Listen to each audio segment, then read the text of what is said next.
we're talking about an actual infantry corps of 16 to 18,000, this is the typical kind of number that the joint forces of Athens, Eretria, and perhaps even Spartan contribution, let alone from the rest of the Greeks, could easily match. I don't think in this case that this could correspond to the truth. We can also easily take out any of the figures, the bloated figures, that essentially are above the 50,000 marks. We have this tendency within ancient sources again, or rather being affected, influenced by ancient sources, of always over-bloating the number of men that you can see within each and every battle. At best, and this is of course a rather tentative estimate, but nevertheless quite accurate, we do believe that the total strength standing army of the Persian Empire at the time does not exceed the 300,000 mark. It is very hard to imagine that for an expedition with such a limited scope of operations, a punitive expedition, the Persians would be willing to in fact send such a large force. The logistics, as you guys can imagine, of transporting such a force and all logistical lines would simply put, be a nightmare. More importantly, you have to remember that this is a maritime operation. If you're going to send people 50 and 60 and 70,000, already the number of ships that you would need in order to transport them would be pretty much preposterous. Just that simple. So therefore, just to keep this conversation going, it is perhaps quite possible that a figure, a balanced appraisal around about the 25 to 50,000 mark might indeed prove to be a little more accurate. In fact, in following the reconstruction, and this hurts to say, of Peter Green and I rarely agree on practically anything, but in this case I do believe that he tends to have it right. He goes back to the original statement of Herodotus, the 600 ships. It actually makes sense. This would correspond to the total strength of the Ionian fleet, which seems to have been primarily used for the expedition of Datis and Athens against Greece. If anything, we get the impression that the resources of either the Egyptian fleet or the Phoenician fleet were not tapped here. 600 would be your actual number. Now within it, you can imagine almost an equal distribution, although numbers might vary, between the triremes, the typical warships that you would encounter anywhere in the Aegean at the time, and of course the heavier transport ships. Now this is basically a very simplified model of what people might use 2 and 3 volumes to actually write. But imagining a maximum capacity of between 60 to 80 foot soldiers, so infantry, for the transport ships, triremes, we do know that they usually carried a complement of 14 marines, as far as the ancient Greek triremes are concerned, that could on occasion double up to 40. The fact that Herodotus mentions specifically the well-packed might give us an indication, and we have other instances where this has happened, that for this instance, for this expedition, maybe 45 infantry or marines would have been within each and every ship, which would bring, again, simplified calculation, the infantry to about 25,000. The problem, of course, would be the cavalry. There is cavalry at Marathon. At least Herodotus would, sometimes he kind of hides the event or kind of hides the fact, but nevertheless there's cavalry.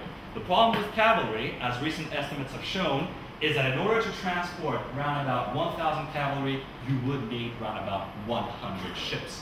Which means that while cavalry is present, you can imagine that the numbers, again on account of the distribution we need to transport and the triremes, you can imagine that no more than 1,500, maybe 2,000 cavalry would have been present there.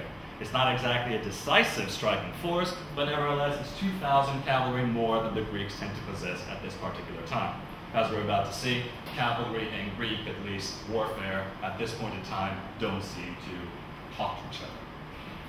Okay, now, very briefly, because this has been, again, another interesting point, we have been able, and this from the point of view of military historians, to reconstruct, sometimes piecemeal, and from different evidence, a basic idea, understanding of the Persian army, its tactical organization, and quite importantly, its mode of operation. Simply put, the Persian army, and you guys see the term that is used as spada, consists of 2 main branches. The infantry, the bashti, broken up into 3 individual sections, the heavy infantry, the sparabara, the light infantry, the takabara, and the thambabara, which are the archers. The cavalry, a generic term that we tend to use is, of course, asabari. The asabari, have in mind, is, as I said, it's a generic term. It doesn't tend to differentiate between light cavalry, heavy cavalry, shock, combat cavalry, skirmishers, scouts, and so on. The usabari, camels, don't wonder about them. They're definitely nowhere near marathon at this particular point in time. The occasional, of course, chariots and war elephants, especially when the Persians want to show you how powerful they are. And in case, of course, of major expeditions or major campaigns, a host, in this case, of other regulars, usually carrying their own ethnic or carrying their own equipment on the basis, of course, of their ethnic mode of fighting, and could have also doubled up as auxiliary troops. Unit organization, simple in its brilliance. It's a decimal system, broken up by individual units of 10. Starting from the first one, in parentheses, you guys can see the name of the commander. The first one, a basic platoon of 10 men. 10, of course, platoons make up an actual company, a battalion, all the way down to the division of 10,000 men, which represents an actual army corps for the Persians. The supreme commander, Aspada Abatis, essentially meaning the leader of the army. In this case, the Aspada Abatis would have been Datis, which, as I said, already had considerable military experience. And in sources, we also see a general with full civil authority. The Karana, most likely Artafernes would have fulfilled this role, given, of course, that Artafernes, as I said, was the brother-in-law of the king of Darius. And there they are. This is an interesting, if anything, sketching, a little over elaborate, but an interesting sketching of some of the main units that would make up the Persian army. Now, within it, and we'll talk a little bit more about them, you tend to see the Sparabara, the heavy infantry. You tend to see the lighter infantry, Takabara, and of course, last but not least, the archers, Pangabara, in a fairly accurate representation of the typical armor and weapons that they would carry in battle. The guy in the middle, with that mean look on his face, you guys have probably seen in 300, although in a rather altered fashion, altered way. These are the so-called immortals. This is the elite Persian infantry.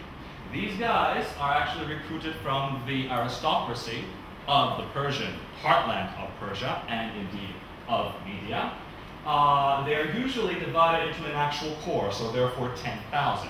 There seems to be this mistaken idea that indeed, and which might have given term to their, or rise to their term, of being the immortals, because for everyone who fell, there was immediately somebody to take his place. So therefore, these guys at any given point would have been 10,000. It's an awesome story. Its accuracy is still debatable. More likely, given that they're recruited from a very specific source, that means that we're just talking about promotion, or we're just talking about elevation within army ranks. We don't have to worry about them. They're not at Marathon. Despite some recent views that try to place them at Marathon, indeed there are two new theories that try to place them within the siege of Eretria, and I'll talk about that in a few minutes. No, just that simple. These guys don't take to the field unless the great king is present. And there he is, Sparabara. And these, as I said, are indeed the heavy infantry, if somebody could call them that, of the Persian army. You can start with a very basic description of, and this is important because it obviously plays a very important part within the later conduct of the battle. They are armed, as you guys can see, their armor consists of nothing more than quilted linen. Later on, and the operative word is later, you might see them wearing a scale shirt, sometimes underneath their actual linen, but this doesn't come into the equation at least until the middle of the 4th, even later century, and only after the Persians have gotten a very good whiff, or a good lesson, of the Persian wars. It takes its name from, of course, its characteristic shield, the spada, which as you can see is a rectangular shield going all the way from the area of the neck and down to the hills for actual protection. It is made of reed or of wicker, which is a fairly, of course, light material. And in some cases, and again, operative word is some, you might see it being covered in leather, either the actual front, the boss, or indeed the entrance. In the form of helmet, that's all they get. A cloth piece, which in some case might serve in order to cover the lower part of their face. Now, the Sparabara are again recruited within the middle class, if you like, of Persian society. They're there, most likely. However, their numbers, at least at Marathon, might suggest that only a small contingent might have been present at the battle itself.